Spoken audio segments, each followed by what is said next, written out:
Bonjour, soyez les bienvenus dans cette vidéo que j'aimerais consacrer à l'ingénieur physicien français Philippe Guimond, bien connu. J'aimerais lui emprunter en cette fin d'année sa référence à une rationalité de la magie à travers tout d'abord un extrait d'une de ses conférences, en évoquant ensuite l'adressage vibratoire de la conscience et enfin ces nouveaux futurs ancrés sur une nouvelle ligne du temps par la conscience qui surgissent quand la personne se met à l'écoute de son âme et de son soi, plutôt que de s'accrocher à son moi ou à ses anciens futurs. C'est là, dans cette bifurcation essentielle, que tout se joue, mais cela demande une pratique spirituelle individuelle, donc du temps et des efforts à consentir, du plaisir aussi à découvrir l'approche novatrice développée dans cet extrait vidéo. Et pourquoi pas du temps pour s'y essayer et prendre de meilleures résolutions, mais tout d'abord, place à la vidéo. Il y a une solution absolument géniale. Mais vous pouvez pas J'aimerais bien vous faire ressentir ce caractère de la génialité de cette idée. Il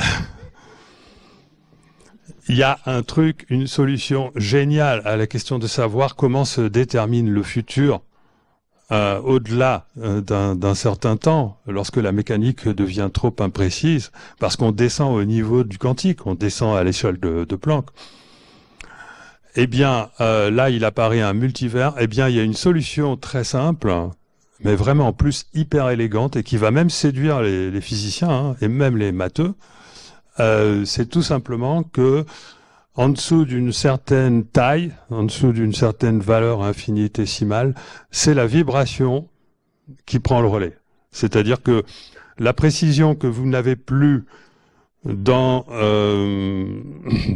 les conditions de vos boules, leur vitesse, leur énergie, etc., la précision que vous n'avez plus et qui fait que la boule, elle peut acquérir de multiples trajectoires, elle est compensée par le fait que le vide vibre et que ce sont les fréquences de vibration du vide qui vont déterminer quelle trajectoire la boule va suivre. Et donc, ce que j'ai simulé dans ma tête, c'est je fais vibrer l'espace de mon billard, mais à une amplitude extrêmement faible, et je regarde ce qui se passe quand je change la fréquence, et je m'aperçois que j'arrive à balayer toutes les possibilités. D'accord ? Et en plus, comme l'espace, je sais que l'espace n'est pas de l'espace, mais que l'espace c'est la conscience. Qu'est-ce que c'est que ces vibrations de l'espace ? Ce sont juste des vibrations de la conscience. Et qu'est-ce que c'est que ces vibrations de la conscience? C'est tout ce qui est du domaine du ressenti. D'accord? Donc là, on commence à s'approcher de quelque chose de fondamental. Ok? On commence à s'approcher de quelque chose de fondamental et qui va nous faire petit à petit rentrer dans le merveilleux de cette magie de la vie. D'accord? C'est-à-dire qu'on va pouvoir rentrer dans la rationalité de la magie. D'accord? Et pour ça, il faut faire appel à la notion de soi. La notion de soi, je vais pas avoir le temps, j'ai plus que 10 minutes, je vais pas avoir le temps de vous la développer ici, de vous expliquer pourquoi est-ce que nous avons effectivement une autre instance de nous-mêmes qui est une conscience plus globale à laquelle nous sommes reliés, qui est nous plus que nous-mêmes, et qui réside dans l'univers conjugué de notre univers, dans l'univers miroir, dans l'univers jumeau, dans l'autre versant de notre univers, etc. Ça nous permet du coup de comprendre qu'est-ce que c'est que l'au-delà et tout ce bordel. Ça, je vais pas avoir le temps de vous expliquer ça, il faut lire mes livres. Mais donc je vais faire référence à son existence comme étant liée à l'esprit et au fait qu'il y a une entité qui intervient sur nos conditions finales. Il y a une partie de nous-mêmes qui intervient sur le sens de notre vie. Il y a une partie de nous-mêmes qui a peut-être décidé que nous allions nous incarner dans telle vie et que nous allions modifier cette vie pour réaliser quelque chose ou pour apprendre quelque chose. Si c'est pour apprendre quelque chose, c'est plutôt de l'ordre de l'âme. Si c'est plutôt pour réaliser quelque chose, c'est de l'ordre de l'esprit. Donc je vous définis rapidement âme, esprit, soi, conscience, etc. C'est très facile. Définition physique, rationnelle de l'esprit.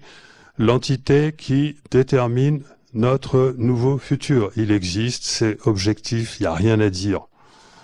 Si effectivement il y a une modification dans notre futur, qui donne du sens à notre vie, on va l'appeler l'œuvre de l'esprit. Et comme il s'agit d'une œuvre dans notre incarnation, de cette personne-là que vous êtes en ce moment dans cette vie, on l'appelle le soi. Et le soi, c'est l'instance qui réunit l'âme et l'esprit en une seule entité, qui est nous, mais qui concerne cette vie. Et pourquoi est-ce qu'on différencie le soi et l'esprit? Parce que l'esprit concerne toutes nos vies, et l'âme également. Et pour ce qui concerne la définition de l'âme, eh bien, c'est l'entité qui,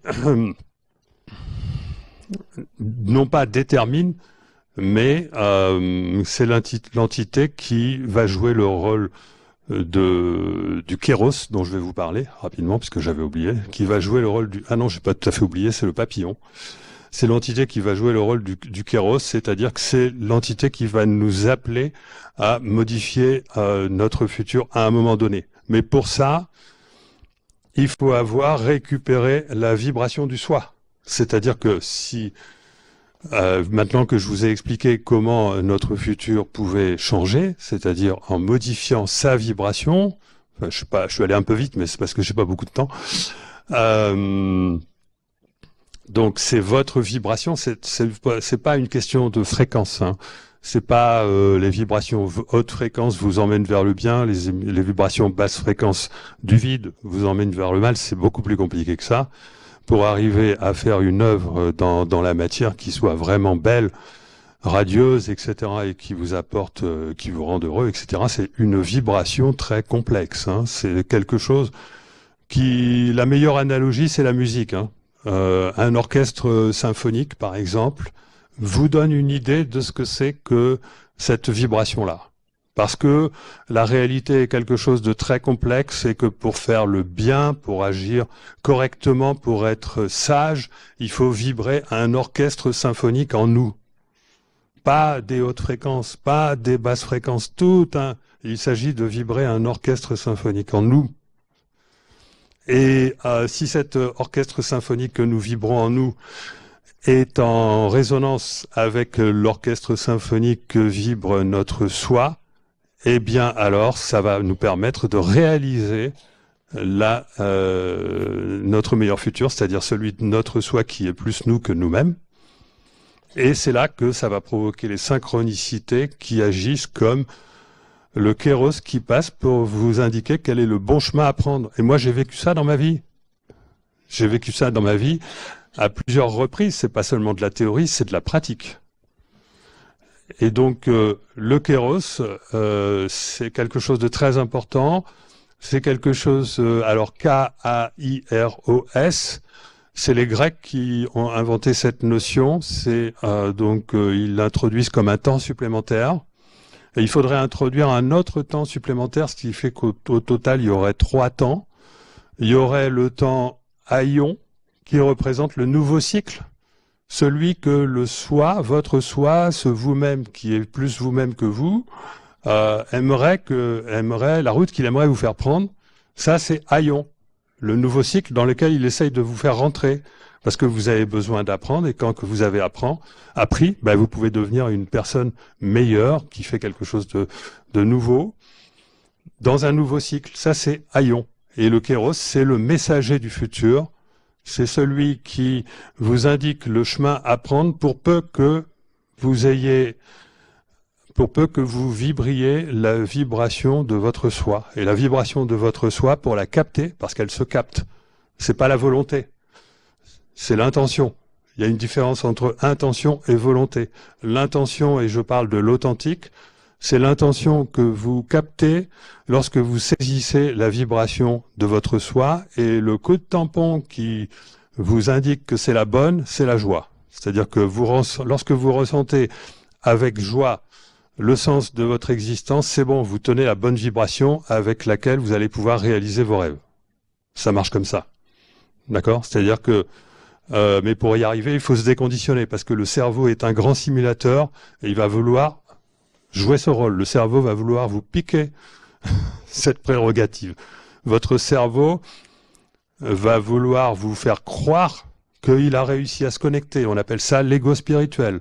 Il va vouloir, il va vous tromper. Votre cerveau va passer son temps à vous tromper parce qu'il voit que oh là, il y a une partie de vous qui est très puissante, qui est capable de faire de la magie. Il a envie de vous la piquer, d'accord?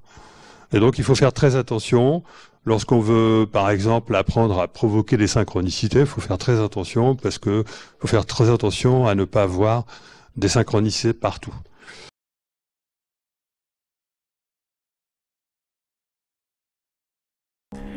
Comme vous le savez sans doute, pour Philippe Guimond, la conscience est première. La réalité n'existe pas telle qu'on la voit, elle est faite d'informations qui nous permettent d'aborder l'espace, le temps et la matière. Il faut le réinterpréter avec la conscience. Le temps existe sous la forme d'un flux qui vient mais du futur, et notre conscience fonctionne comme un simulateur. Nous sommes en train de construire notre passé qui va s'enfuir dans le passé. Si on dit que le futur est déjà réalisé, il faut quand même maintenir le libre arbitre. Au maximum du passé, dans le Big Bang, ce flux d'informations serait toujours là. Tout viendrait donc du néant, tout serait créé par une inflation qui se serait expansé. Et le Big Bang est en fait un trou noir ou un trou blanc, un trou de verre en somme. Cela fonctionne en inversant le temps car il viendrait du futur. L'information y est projetée par un trou blanc dans le futur d'un autre univers. C'est possible parce que nous vivons dans un multivers. On vit dans un monde mental où les juxtapositions sont possibles.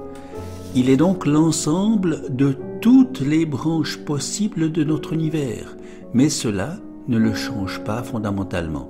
Le futur existe déjà potentiellement, on peut en réalité changer le présent sans changer le futur, car le futur peut être toujours en train de changer, de se modifier. Tous les univers possibles n'ont pas besoin de changer. Seuls ceux qui concernent ma conscience le doivent. C'est la conscience qui l'impacte. Elle l'adresse vers un futur qui n'est pas encore forcément celui vers lequel on va, mais qui peut le devenir. Nous vivrions, semble-t-il, dans un hologramme de la conscience, un œuf cosmique cyclique en somme. Le passage se fera par les opportunités ou les synchronicités, des hasards sans cause, des interrelations qui forment l'espace. C'est la conscience personnelle qui adresse le futur, une destination. Il faut alors parler de micro-trous noirs ou micro-trous de verre. Mais on a besoin d'intrication dans nos vies, que nos trajectoires de vie le soient. C'est elle qui va transformer l'information en volume avec au passage la gravité qui sera la courbure de toutes les consciences communes, ensemble. Nous sommes tous mentalement en train de construire l'espace ensemble. On s'y déplace par la pensée, ce qu'attestent les sorties de corps ou les expériences de mort imminente, les visions du futur, les prémonitions. L'information vient à la conscience depuis le futur, cela fonderait la manière dont les ovnis se déplacent aussi.